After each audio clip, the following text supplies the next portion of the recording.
ಶ್ರೀ ಮಹಾಗಣಾಧಿಪತಯೇ ನಮಃ. ಗುರುಭ್ಯೋ ನಮಃ. ನಮಸ್ಕಾರ. ನಾನು ದಿವ್ಯಾ ಸುಬ್ರಹ್ಮಣ್ಯ. 27 ನವೆಂಬರ್ 2025 ದಿನದ ದಿನ ಭವಿಷ್ಯವನ್ನ ನಾವು ಇವತ್ತು ನೋಡೋಣ. ಮೊದಲನೇ ರಾಶಿ ಮೇಷರಾಶಿ. ಇವತ್ತಿನ ಎನರ್ಜಿ ಹೇಗಿದೆ ಅಂದ್ರೆ ಫ್ರೆಶ್ ಸ್ಟಾರ್ಟ್ ಅನ್ನುವಂತ ಎನರ್ಜಿ ಇದೆ. ಕೆಲಸಗಳಲ್ಲಿ ಸ್ಪೀಡ್ ಜಾಸ್ತಿ ಆಗುತ್ತೆ, ಕ್ಲಾರಿಟಿ ಹೆಚ್ಚಾಗಿರುತ್ತೆ, ಹೊಸ ಹೊಸ ಆಪರ್ಚುನಿಟಿಗಳನ್ನ ನಿಮ್ಗೆ ಬರೋದಕ್ಕೆ ಅವಕಾಶ ಇರುತ್ತೆ. ಹಣ ಸಂಬಂಧಿತವಾಗಿ ಕೂಡ ಒಂದಷ್ಟು ಪಾಸಿಟಿವ್ ಆದಂತಹ ಬೆಳವಣಿಗೆಗಳು ಇರ್ತವೆ. ಹೆಲ್ತ್ ಕೂಡ ನೀವು ಮಾಡುವಂತಹ ಕೆಲಸದಲ್ಲಿ ಸಪೋರ್ಟ್ ಮಾಡತ್ತೆ ಅಂತ ಹೇಳ್ಬೋದು. ಇನ್ನು ವೃಷಭ ರಾಶಿಯವರಿಗೆ ಫ್ಯಾಮಿಲಿ ಇಶ್ಯೂಸ್ ಏನಿರ್ತವೆ ಅದು ಸೆಟಲ್ ಆಗೋದಕ್ಕೆ, ಸ್ವಲ್ಪ ಕಡಿಮೆ ಆಗೋದಕ್ಕೆ, ಇರೋಂತಹ ಪ್ರಾಬ್ಲಮ್ಗಳು ಕಡಿಮೆ ಆಗೋದಕ್ಕೆ ಅವಕಾಶ ಇರುತ್ತೆ. ಪೇಷನ್ಸ್ ಹೆಚ್ಚಾಗಿರ್ಬೇಕಾಗತ್ತೆ ಇವತ್ತು ನಿಮ್ಗೆ. ವರ್ಕ್ ಲೈಫ್ ನಲ್ಲಿ ಸ್ವಲ್ಪ ಸ್ಲೋ ಪ್ರೋಗ್ರೆಸ್, ಏನು ಪ್ರಾಬ್ಲಮ್ ಇಲ್ಲ, ನಡೀತಾ ಇರುತ್ತೆ.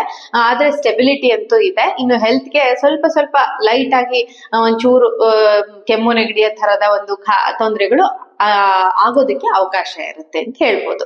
ಇನ್ನು ಮೂರನೇ ರಾಶಿ ಮಿಥುನ ರಾಶಿಯವರಿಗೆ ನಿಮ್ಮ ಒಂದು ಕಮ್ಯುನಿಕೇಶನ್ ಅನ್ನುವಂಥದ್ದು ಏನಿದೆಯಲ್ಲ ಅದು ಲಕ್ ನ ತಂದು ಕೊಡೋದಕ್ಕೆ ಅವಕಾಶ ಇರುತ್ತೆ. ಎಲ್ಲ ತರಹದ ಡಿಸಿಷನ್ಸ್ ಇವತ್ತು ನೀವು ತಗೋಬಹುದು. ನಿಮ್ಮ ಫೇವರ್ ನಲ್ಲಿ ಕೆಲಸಗಳು ಹೋಗ್ತವೆ. ಫ್ರೆಂಡ್ಸ್ ಕೂಡ ನಿಮ್ಗೆ ಸಪೋರ್ಟಿವ್ ಆಗಿರ್ತಾರೆ. ಕೊಲೀಗುಗಳು ಕೂಡ ನಿಮ್ಗೆ ಸಪೋರ್ಟ್ ಮಾಡ್ತಾರೆ. ಹಾಗೇನೆ ಒಂದು ಹೊಸದೇನಾದ್ರೂ ಒಂದು ಸ್ಟಾರ್ಟ್ ಮಾಡ್ಬೇಕು ಅಂತಿದ್ರೆ ನಿಮ್ಮ ಫ್ಯಾಮಿಲಿ ಸಪೋರ್ಟ್ ಕೂಡ ಅದಕ್ಕೆ ಸಿಗುತ್ತೆ.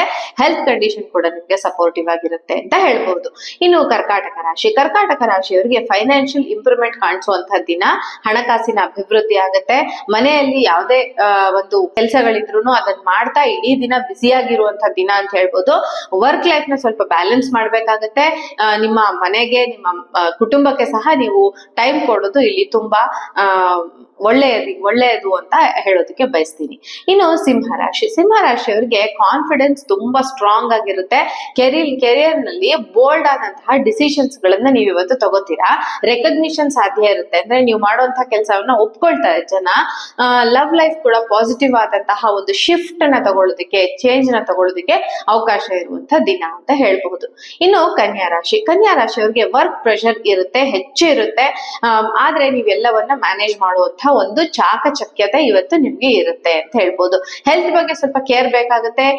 ಎವ್ರಿ ಟೈಮ್ ಒಂಥರ ರಿಲ್ಯಾಕ್ಸೇಷನ್, ಸೇಫ್ ಇರ್ಬೇಕು ಅನ್ನುವಂತ ಪ್ರತಿ ಹೆಜ್ಜೆಯಲ್ಲೂ ಮನಸ್ಥಿತಿ ಇವತ್ತು ನಿಮ್ಗೆ ಜಾಸ್ತಿ ಇರುತ್ತೆ. ಒಂದು ಲಕ್ಕಿ ಡೇ ಅಂತ ಕೂಡ ಹೇಳ್ಬೋದು ನಾವು ಇವತ್ತಿನ ದಿನಾನ. ಇನ್ನು ತುಲಾರಾಶಿಯವರಿಗೆ ಟೀಮ್ ವರ್ಕ್ ಅಂದ್ರೆ ಯಾರ ಜೊತೆಗಾದ್ರೂ ಜೊತೆಗೆ ಕೆಲಸ ಮಾಡೋದ್ರಿಂದ, 4 ಜನದ ಜೊತೆ ಕೂಡಿ ಕೆಲಸವನ್ನ ಮಾಡೋದ್ರಿಂದ ಸಕ್ಸಸ್ ಸಿಗೋದಕ್ಕೆ ಅವಕಾಶ ಇರುತ್ತೆ. ಪಾರ್ಟ್ನರ್ಶಿಪ್ ವ್ಯವಹಾರ ಕೂಡ ನಿಮ್ಗೆ ಇವತ್ತು ಫೇವರಬಲ್ ಆಗಿರುತ್ತೆ. ಬಿಸ್ನೆಸ್ ಗ್ರೋತ್ ಕಾಣೋದಕ್ಕೆ ಅವಕಾಶ ಇರುತ್ತೆ. ಲವ್ ಲೈಫ್ ಕೂಡ ಸ್ಮೂತ್ ಅಂಡ್ ಹ್ಯಾಪಿ ಆಗಿ ಹೋಗೋದಕ್ಕೆ ಅವಕಾಶ ಇರುತ್ತೆ ಅಂತ ಹೇಳ್ಬೋದು. ಇನ್ನು ವೃಶ್ಚಿಕ ರಾಶಿ 8ನೇ ರಾಶಿ. ಈ ರಾಶಿಯವರಿಗೆ ಟ್ರಾನ್ಸ್ಫರ್ಮೇಶನ್ ಅಂದ್ರೆ ಯಾವುದೋ ಒಂದು ಬ್ಯಾಡ್ ಇನ್ಸಿಡೆಂಟ್ ನಡೆದಿರುತ್ತೆ, ಅದರಿಂದ ನೀವು ಇವತ್ತು ಹೊರಗಡೆ ಬಂದು ಹೊಸ ಜೀವನವನ್ನ ಶುರು ಮಾಡುವಂತಹ ದಿನ ಅಂತ ಹೇಳ್ಬೋದು. ಕ್ಲಿಯರ್ ಆಗಿರುತ್ತೆ ಮಾಡುವಂತಹ ಕೆಲಸಗಳು, ಆಡುವಂತಹ ಮಾತುಗಳು.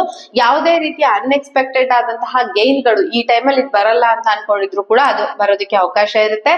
ಸಾಲ ಬಾಧೆಯಿಂದ ನಿಮ್ಗೆ ವಿಮೋಚನೆ ಸಿಗೋದಕ್ಕೆ ಅವಕಾಶ ಇರುವಂತಹ ದಿನ ಇವತ್ತು ಅಂತ ಹೇಳ್ಬೋದು. ಇನ್ನು ಧನುರಾಶಿಯವರಿಗೆ ಎಲ್ಲಾದ್ರೂ ಹೊರಗಡೆ ಹೋಗ್ಬೇಕು, ತಿನ್ಬೇಕು, ಕುಡಿಬೇಕು, ಏನೋ ತಿರ್ಗಾಡ್ಬೇಕು, ಈ ತರದ್ದೇ ಮನಸ್ಥಿತಿ ನಿಮ್ಗೆ ಇವತ್ತು ಹೆಚ್ಚಾಗಿರುತ್ತೆ. ಆದ್ರೆ ನೀವ್ ಇವತ್ತು ಸ್ವಲ್ಪ ಸ್ಪಿರಿಚುಯಾಲಿಟಿ ಕಡೆಗೆ ಹೆಚ್ಚಾಗಿ ಹೋಗೋದ್ರಿಂದ ಮಾತ್ರ ನಿಮ್ಗೆ ಒಳ್ಳೆಯ ಒಂದು ರಿಸಲ್ಟ್ ದಿನದ ಅಂತ್ಯದಲ್ಲಿ ಕಾಣೋದಕ್ಕೆ ಅವಕಾಶ ಇರುತ್ತೆ. ಕೆರಿಯರ್ ನಲ್ಲಿ ಹೊಸ ಅವಕಾಶಗಳು ಬರೋದಕ್ಕೆ ಆಪರ್ಚುನಿಟಿ ಇರುವಂತಹ ದಿನ. ಮನಿ ಫ್ಲೋ ಸ್ವಲ್ಪ ಮಾಡರೇಟ್ ಆಗಿರುತ್ತೆ, ತುಂಬಾ ಹೈ ಏನ್ ಇರ್ಲಿಕ್ಕಿಲ್ಲ ಅಂತ ಹೇಳ್ಬಹುದು. ಇನ್ನು ಮಕರ ರಾಶಿನಲ್ಲಿ ನೀವು ಕೆಲಸ ಮಾಡುವಂತಹ ಜಾಗದಲ್ಲಿ ನಿಮಗೆ ಒಂದು ಇಂಪಾರ್ಟೆನ್ಸ್ ಅಥವಾ ಒಂದು ಹಾರ್ಡ್ ವರ್ಕಿಗೆ ಏನು ಜನ ನಿಮ್ಮನ್ನು ಒಪ್ಕೊಳ್ತಾರೆ ಆ ತರದ್ದು ಏನಿದೆ ಅದು ಆಗೋದಕ್ಕೆ ಅವಕಾಶ ಇರುತ್ತೆ. ಫ್ಯಾಮಿಲಿ ಬಾಂಡಿಂಗ್ ಹೆಚ್ಚಾಗಿರೋದಕ್ಕೆ ಅವಕಾಶ ಇರುತ್ತೆ ಈ ಸಮಯದಲ್ಲಿ. ಹಾಗೇನೆ ನೀವು ನಿಮ್ಮ ಒಂದು ಫೀಲಿಂಗ್ಸ್ ನ ಸ್ವಲ್ಪ ಕಂಟ್ರೋಲ್ ಮಾಡ್ಬೇಕಾಗುತ್ತೆ. ಆ ಫೀಲಿಂಗ್ಸ್ ಕಂಟ್ರೋಲ್ ಮಾಡದೇ ಇರೋದ್ರಿಂದ ಕೆಲವು ತೊಂದರೆಗಳು ಆಗೋದಕ್ಕೆ ಅವಕಾಶ ಇರುತ್ತೆ ಅಂತ ಹೇಳ್ಬೋದು.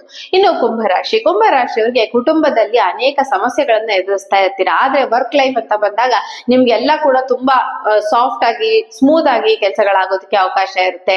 ನೀವು ಇದನ್ನ ಎರಡನೇ ಒಂದು ಜೀವನ ಅಂತ ಏನಾದ್ರೂ ತಿಳ್ಕೊಂಡು ಈ ಸಮಯದಲ್ಲಿ, ಇವತ್ತಿನ ದಿನ ಏನಾದ್ರೂ ಕೆಲಸ ಮಾಡಿದ್ರೆ ಅದು ಖಂಡಿತ ನಿಮ್ಮ ಕೈ ಹಿಡಿಯೋದಕ್ಕೆ ಅವಕಾಶ ಇರುವಂತಹ ದಿನ ಇದು ಅಂತ ಹೇಳ್ಬೋದು. ಇನ್ನು ಕೊನೆಯ ರಾಶಿ ಮೀನರಾಶಿಯಲ್ಲಿ ಹುಟ್ಟಿದವ್ರಿಗೆ ಎಮೋಷನಲಿ ಹೆಚ್ಚು ಸ್ಟ್ರಗಲ್ ಆಗ್ತೀರಾ. ಆದ್ರೆ ಎಮೋಷನ್ಸ್ ನ ನೀವ್ ಇವತ್ತು ಇಟ್ಕೊಂಡೇ ಇರೋದಿಲ್ಲ. ಯಾವ್ದೇ ವಿಚಾರದಲ್ಲಾಗ್ಲಿ, ಮಕ್ಳ ಮೇಲಾಗ್ಲಿ, ಗಂಡನ ಮೇಲಾಗ್ಲಿ ಯಾವುದೇ ರೀತಿಯ ಎಮೋಷನ್ಸ್ ಇಲ್ಲ. ಒಂದು ಸ್ಪಿರಿಚುವಲ್ ಆದಂತಹ ಒಂದು ಕಂಟ್ರೋಲ್ಗೆ ನೀವು ಸಿಕ್ಕಿರ್ತೀರಾ. ಫ್ಯಾಮಿಲಿ ಬಾಂಡಿಂಗ್ಸ್ ಇಲ್ದೆ ನಾವು ಬರೀ ಭಗವಂತನಲ್ಲಿ ಲೀನ ಆಗ್ತಿದ್ರೆ ಆ ಜೀವನ ಎಷ್ಟು ಚೆನ್ನಾಗಿರುತ್ತೆ. ಆ ತರದ ಜೀವನ ಮಾಡ್ತಾ ಇರೋರ್ಗೆ ಇವತ್ತು ತುಂಬಾ ಒಳ್ಳೆಯ ದಿನ ಅಂತ ಹೇಳ್ಬೋದು ಮೀನರಾಶಿಯವ್ರಿಗೆ. ಅದರ್ವೈಸ್ ಫ್ಯಾಮಿಲಿನಲ್ಲಿದ್ರೆ ಸ್ವಲ್ಪ ಬರ್ಡನ್ ಜಾಸ್ತಿ ಆಗುತ್ತೆ ಅಂತ ಹೇಳ್ಬೋದು. ಹಾಗಾಗಿ ಅಲ್ಲಿ ಮುತ್ತಿನ ಪ್ರಯೋಗವನ್ನ ಅಂದ್ರೆ ಪರ್ಲ್ ನ ನಾವು ವೇರ್ ಮಾಡೋದು ತುಂಬಾ ಒಳ್ಳೇದು ಅಂತ ಹೇಳೋದಕ್ಕೆ ಅವಕಾಶ ಇರುತ್ತೆ. ಚಂದ್ರನ್ ರಿಲೇಟೆಡ್ ಆದಂತಹ ಒಂದು ಪರಿಹಾರಗಳನ್ನ ನೀವು ಮಾಡ್ಕೊಳ್ಳೋದು ಒಳ್ಳೇದು ಅಂತ ಹೇಳ್ಬೋದು. ಇದಾಗಿತ್ತು ಇವತ್ತಿನ ರಾಶಿ ಭವಿಷ್ಯ, ದ್ವಾದಶ ರಾಶಿಗಳ ರಾಶಿ ಭವಿಷ್ಯ. ನಮಸ್ಕಾರ.